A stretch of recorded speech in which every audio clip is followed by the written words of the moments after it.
El día de hoy vamos a leer El Miserere de Gustavo Adolfo Bécquer. Hace algunos meses que, visitando la célebre abadía de Fíterro y ocupándome en resolver algunos volúmenes en su abandonada biblioteca, descubrí en uno de sus rincones 2 o 3 cuadernos de música bastante antiguos, cubiertos de polvo y hasta comenzados a roer por los ratones. Era un miserere. Yo no sé la música, pero la tengo tanta afición que, aun sin entenderla, suelo coger a veces la partitura de una ópera y me paso las horas muertas hojeando sus páginas, mirando los grupos de notas más o menos apiñadas, las rayas, los semicírculos, los triángulos y las especies de etcéteras que llaman claves, y todo esto sin comprender una jota ni sacar maldito el provecho. Consecuente con mi manía, repasé los cuadernos y lo primero que me llamó la atención fue que, aunque en la última página había esta palabra latina tan vulgar en todas las obras, finis, la verdad era que el miserere no estaba terminado porque la música no alcanzaba sino hasta el 10º versículo. Esto fue sin duda lo que llamó la atención primeramente, pero luego que me fijé un poco en las hojas de música, me chocó más aún al observar que, en vez de esas palabras italianas que ponen en todas como maestoso, allegro, ritardando, più vivo o piacere, habían unos renglones escritos con la letra muy menuda y en alemán, de los cuales algunos servían para advertir cosas tan difíciles de hacer como esta. Crujen los huesos y de sus médulas han de parecer que salen los alaridos, o esta otra. La cuerda huya sin discordar, el metal atruena sin ensordecer, por eso suena todo y no se confunde nada, y todo es la humanidad que solloza y gime. O la más original de todas, sin duda, recomendaba al pie del último versículo. Las notas son huesos cubiertos de carne, lumbre inextinguible, los cielos y su armonía, fuerza y dulzura. ¿Sabéis qué es esto? Pregunté a un viejecito que me acompañaba al acabar de medio traducir estos renglones que parecían frases escritas por un loco. El anciano me contó entonces la leyenda que voy a referiros. Primera parte. Hace ya muchos años, en una noche lluviosa y oscura, llegó a la puerta claustral de esta abadía un romero y pidió un poco de lumbre para secar sus ropas, un pedazo de pan con que satisfacer su hambre y un albergue cualquiera donde esperar la mañana y proseguir con la luz del sol su camino. Su modesta colación, su pobre lecho y su encendido hogar puso el hermano a quien se hizo esta demanda a disposición del caminante, al cual después que se hubo repuesto de su cansancio, interrogó acerca del objeto de su romería y del punto a que se encaminaba. Yo soy músico, respondió el interpelado. He nacido muy lejos de aquí y en mi patria gocé un día de gran renombre. En mi juventud hice de mi arte un arma poderosa de seducción y encendía con él pasiones que me arrastraron a un crimen. En mi vejez quiero convertir al bien las facultades que he empleado para el mal, redimiéndome por donde mismo pude condenarme. Como las enigmáticas palabras del desconocido no pareciesen de todo claras al hermano Lego, en quien ya comenzaba la curiosidad a despertarse, instigado por esta, continuarán sus preguntas. Su interlocutor prosiguió de este modo. Lloraba yo en el fondo de mi alma la culpa que había cometido, mas al intentar pedirle a Dios misericordia, no encontraba palabras para expresar dignamente mi arrepentimiento cuando un día se fijaron mis ojos por casualidad sobre un libro santo. Abrí aquel libro y en una de sus páginas encontré un gigante grito de contrición verdadera, un salmo de David, el que comienza Miserere mei Deus. Desde el instante en que hube leído sus estrofas, mi único pensamiento fue hallar una forma musical tan magnífica, tan sublime, que bastase a contener el grandioso himno del dolor del rey profeta. Aún no la he encontrado, pero sí logro expresar lo que siento en mi corazón, lo que oigo confusamente en mi cabeza. Estoy seguro de hacer un miserere tal y tan maravilloso que no hayan oído otro semejante los nacidos, tal y tan desgarrador que al escuchar el primer acorde los arcángeles dirán conmigo cubiertos los ojos de lágrimas y dirigiéndose al Señor: misericordia, y el Señor la tendrá de su pobre criatura. El romero, al llegar a este punto de su narración, calló por un instante y después, exhalando un suspiro, tornó a coger el hilo de su discurso. El hermano Lego, algunos dependientes de la abadía y 2 o 3 pastores de la granja de los frailes que formaban círculo alrededor del hogar, le escuchaban en un profundo silencio. Después continuó de recorrer toda Alemania, toda Italia y la mayor parte de este país clásico para la música religiosa. Aún no he oído un miserere en que pueda inspirarme, ni uno, y he oído tantos que puedo decir que los he oído todos. Todos, dijo entonces, interrumpiéndole uno de los rabadanes, ¿a que no habéis oído el miserere de la montaña? ¿El miserere de la montaña?, exclamó el músico con aire de extrañeza. ¿Qué miserere es ese? No dije, murmuró el campesino, y luego prosiguió con una entonación misteriosa. Ese miserere que solo oyen por casualidad los que como yo andan día y noche tras el ganado por entre breñas y peñascales, es toda una historia muy antigua, pero tan verdadera como al parecer increíble. Es el caso que en lo más fragoso de esas cordilleras de montañas que limitan el horizonte del valle, en el fondo del cual se halla la abadía, hubo hace ya muchos años, ¿qué digo muchos años? Muchos siglos, un monasterio famoso, un monasterio que, a lo que parece, edificó un señor con los bienes que había legar a su hijo, al cual desheredó al morir en pena de sus maldades.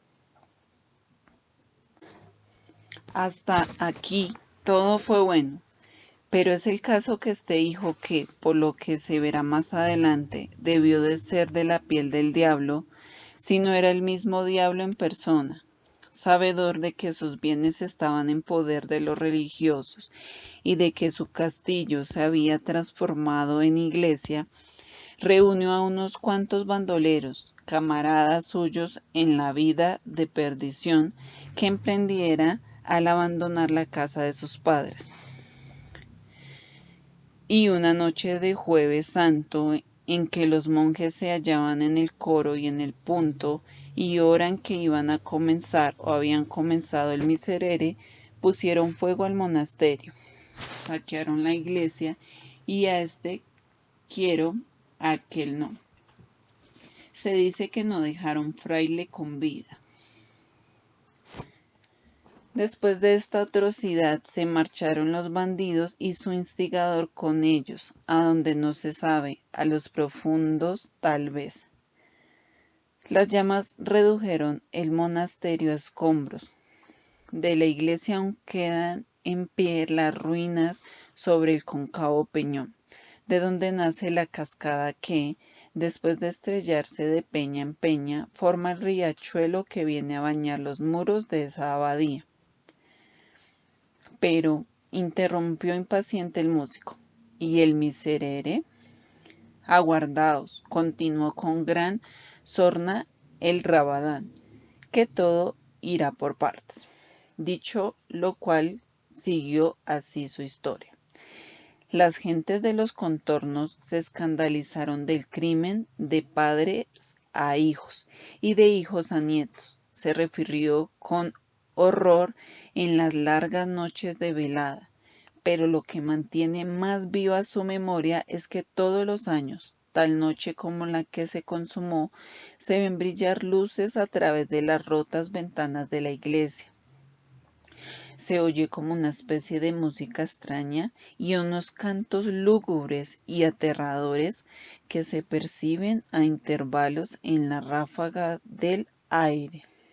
Son los monjes, los cuales, muertos tal vez sin hallarse preparados para presentarse en el tribunal de Dios, limpios de toda culpa, vienen aún del purgatorio a imprentar su misericordia, cantando el miserere. Los circunstantes se miraron unos a otros con muestra de incredulidad. Solo el Romero, que parecía vivamente preocupado con la narración de la historia, preguntó con ansiedad al que había referido. ¿Y decís que ese portento se repite aún? Dentro de 3 horas comenzarán, sin falta alguna, porque precisamente esta noche es la de Jueves Santo, y acaba de dar las 8 el reloj de la abadía. ¿A qué distancia se encuentra el monasterio? A una legua y media escasa. ¿Pero qué hacéis? ¿A dónde vais con una noche como esta? Estáis dejados de la mano de Dios, exclamaron todos al ver que el romero, levantándose de su escaño y tomando el bordón, abandonaba el hogar para dirigirse a la puerta. ¿A dónde voy? A oír esa maravillosa música, a oír el grande, el verdadero miserere, el miserere de los que vuelven al mundo después de muertos y saben lo que es morir en el pecado. Y estoy diciendo, desapareció de la vista del espantado lego y de los no menos atónitos pastores. El viento zumbaba y hacía crujir las puertas, como si una mano poderosa pugnase por arrancarlas de sus quicios. La lluvia caía en turbiones, azotando los vidrios de las ventanas, y de cuando en cuando la luz de un relámpago iluminaba por un instante todo el horizonte que desde ella se descubría. Pasado el primer momento de estupor, exclamó el ego. «Estás loco, estás loco», repitieron los pastores y atizaron de nuevo la lumbre y se agruparon alrededor del hogar. Segunda parte. Después de 1 o 2 horas de camino, el misterioso personaje que calificaron de loco en la abadía, remontando la corriente del riachuelo que le indicó el Rabadán de la historia, llegó al punto en el que se levantaban negras e imponentes las ruinas del monasterio. La lluvia había cesado, las nubes flotaban en oscuras bandas, por entre cuyos jirones se deslizaba a veces un furtivo rayo de luz pálida y dudosa, y el aire, al azotar los fuertes machones y extenderse por los desiertos claustros, diríase que exhalaba gemidos. Sin embargo, nada sobrenatural, nada extraño venía a herir la imaginación, al que había dormido más de una noche, sin otro amparo que las ruinas de una torre abandonada o un castillo solitario, al que había arrostrado en su larga peregrinación 100 tormentas. Todos aquellos ruidos le eran familiares.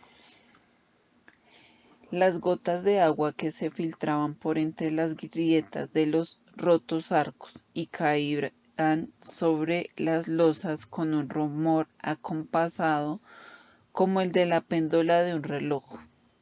Los gritos del búho que graznaba refugiado bajo el nimbo de piedra de una imagen. De pie aún en el hueco de un muro, el ruido de los reptiles que, despiertos de su letargo por la tempestad, sacaban sus disformes cabezas de los agujeros donde duermen o se arrastraban por entre los jaramagos y los zarzales que crecían al pie del altar.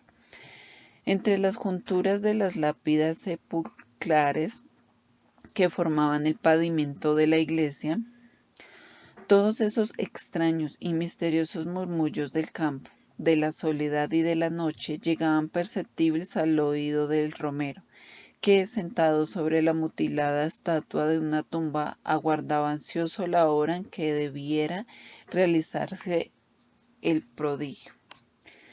Transcurrió tiempo y nada se percibió. Aquellos 1000 confusos rumores seguían sonando y combinándose de 1000 maneras distintas, pero siempre los mismos.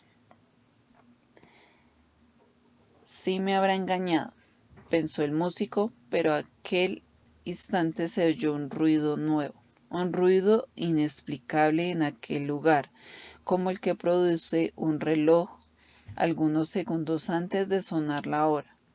Ruido de ruedas que giran, de cuerdas que se dilatan, de maquinaria que se agita sordamente y se dispone a usar de su misteriosa vitalidad mecánica. Y sonó una campanada. 2, 3, hasta 11. En el derruido templo no había campana, ni reloj, ni torre, ya quisiera. Aún no había expirado, debilitándose de eco en eco, la última campanada. Todavía se escuchaba su vibración temblando en el aire.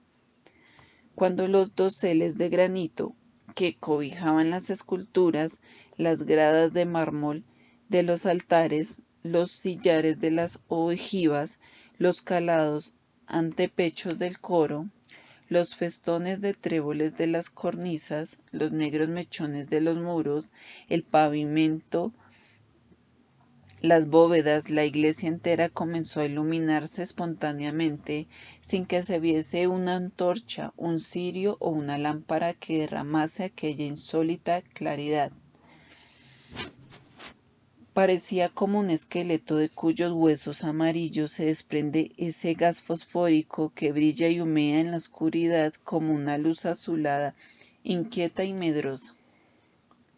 Todo pareció animarse, pero con ese movimiento galvánico que imprime a la muerte contracciones que parodian la vida, movimiento instantáneo más horrible aún que la inercia del cadáver que agita con su desconocida fuerza. Las piedras se reunieron a piedras. El ara, cuyos rotos fragmentos se veían antes esparcidos sin orden, se levantó intacta como si acabase de dar en ella su último golpe de cincel, el artífice. Y el par del ara se levantaron las derribadas capillas, los rotos capiteles y las destrozadas e inmensas series de arcos que, cruzándose y enlazándose caprichosamente entre sí, formaron con sus columnas un laberinto de pórfido. Una vez rectificado el templo, comenzó a oírse un acorde lejano que pudiera confundirse con el zumbido del aire, pero que era un conjunto de voces lejanas y graves que parecían salir del seno de la tierra e irse elevando poco a poco, haciéndose cada vez más perceptible. El osado peregrino comenzaba a tener miedo, pero con su miedo luchaba aún su fanatismo por todo lo desusado y maravilloso, y alentado por él dejó la tumba sobre la que reposaba, se inclinó al borde del abismo, por entre cuyas rocas saltaba el torrente, despeñándose en un trueno incesante y espantoso, y sus cabellos se erizaron de horror. Mal envueltos en los jirones de sus hábitos, caladas las capuchas, bajo los pliegues de las cuales contrastaban con sus descarnadas mandíbulas y los blancos dientes, las obscuras cavidades de los ojos de sus calaveras. Vio los esqueletos de los monjes que fueron arrojados desde el pretil de la iglesia a aquel precipicio, salir del fondo de las aguas, y agarrándose con los largos dedos de sus manos de hueso a las grietas de las peñas, trepar por ellas hasta tocar el borde, diciendo con voz baja y sepulcral, pero con una desgarradora expresión de dolor, el primer versículo del Salmo de David. Miserere mei, Deus secundum magnam misericordiam tuam. Cuando los monjes llegaron al peristilo del templo, se ordenaron de 2 hileras y penetrando en él, fueron a arrodillarse en el coro, donde, con voz más levantada y solemne, prosiguieron entonando los versículos del Salmo. La música sonaba al compás de sus voces. Aquella música era el rumor distante del trueno que, desvanecida la tempestad, se alejaba murmurando. Era el silbido del aire que gemía en la concavidad del monte. Era el monótono ruido de la cascada que caía sobre la roca, y la gota de agua que se filtraba, y el roce de los reptiles inquietos. Todo esto era música y algo más que no puede explicarse ni apenas concebirse. Algo más que parecía como el eco de un órgano que acompañaba los versículos del gigante himno de contrición del rey salmista, con notas y acordes tan gigantes como sus palabras terribles. Siguió la ceremonia. El músico que la presenciaba, absorto y aterrado, creía estar fuera del mundo real, vivir en esa región fantástica del sueño en que todas las cosas se revisten de formas extrañas y fenomenales. Un sacudimiento terrible vino a sacarle de aquel estupor que embargaba todas las facultades de su espíritu. Sus nervios saltaron al impulso de una emoción fortísima. Sus dientes chocaron agitándose con un temblor imposible de reprimir, y el frío penetró hasta la médula de los huesos. Los monjes pronunciaban en aquel instante estas espantosas palabras del Miserere. In iniquitatibus conceptus sum, et in peccatis concepit me mater mea.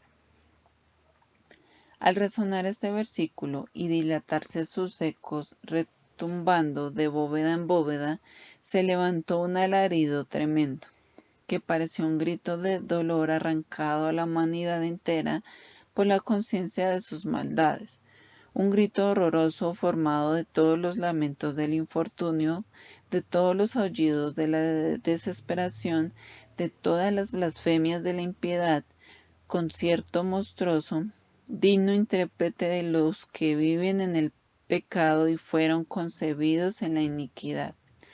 Prosiguió el canto.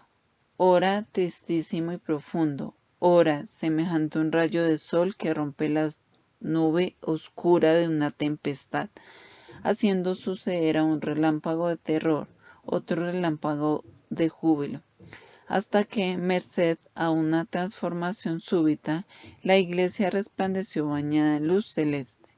Las osamentas de los monjes se vistieron de sus carnes. Una aureola luminosa brilló derredor de sus frentes. Se rompió la cúpula y a través de ella se vio el cielo como un océano de lumbre abierto a la mirada de los justos. Los serafines, los arcángeles, los ángeles y todas las jerarquías acompañaban con un himno de gloria este versículo, que subía entonces al trono del Señor como una tromba armónica, como una gigantesca espiral de sonoro incienso. Auditui meo Davis gaudium et loitian et exultabum osa humiliata. Esto quiere decir, me alegrarás y me regocijarás, y los huesos que han sido humillados se alegrarán. En este punto, la claridad deslumbradora cegó los ojos del romero. Sus sienes latieron con violencia, zumbaron sus oídos y cayó sin conocimiento por tierra y nada más oyó. Capítulo 3.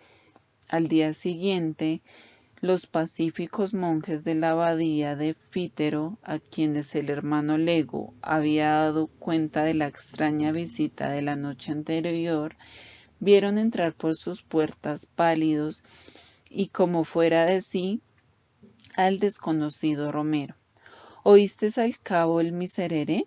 Le preguntó con cierta mezcla de ironía el Lego, lanzando a hurtadillas una mirada de inteligencia a sus superiores.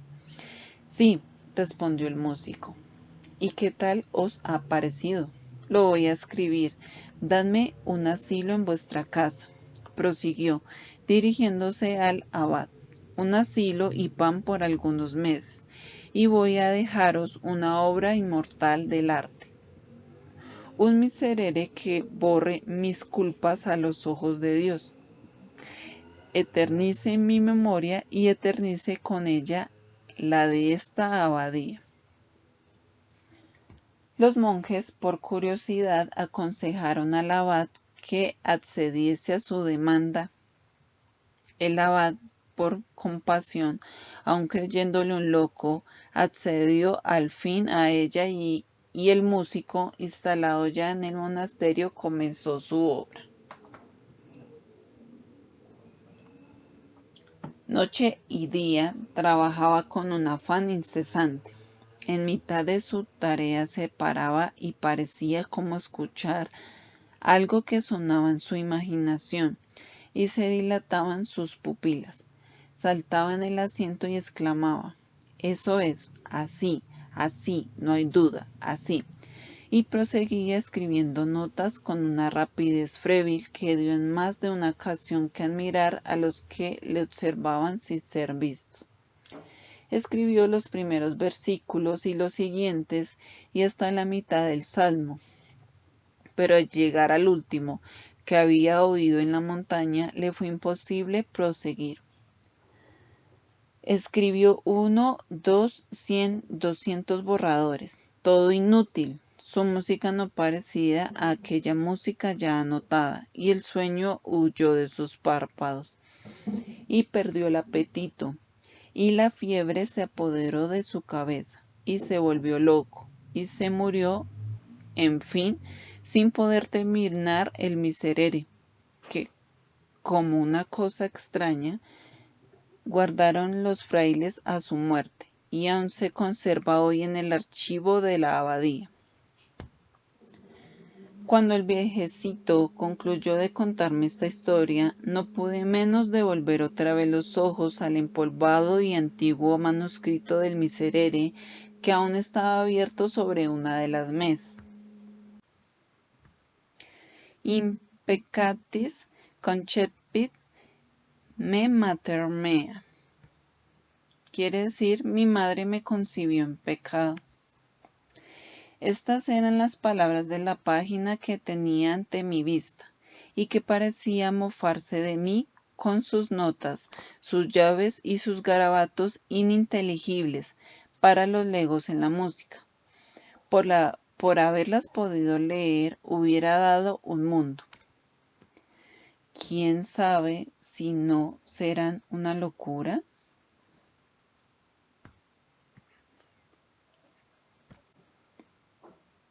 Gracias por escuchar este audiolibro. Hasta aquí llegó y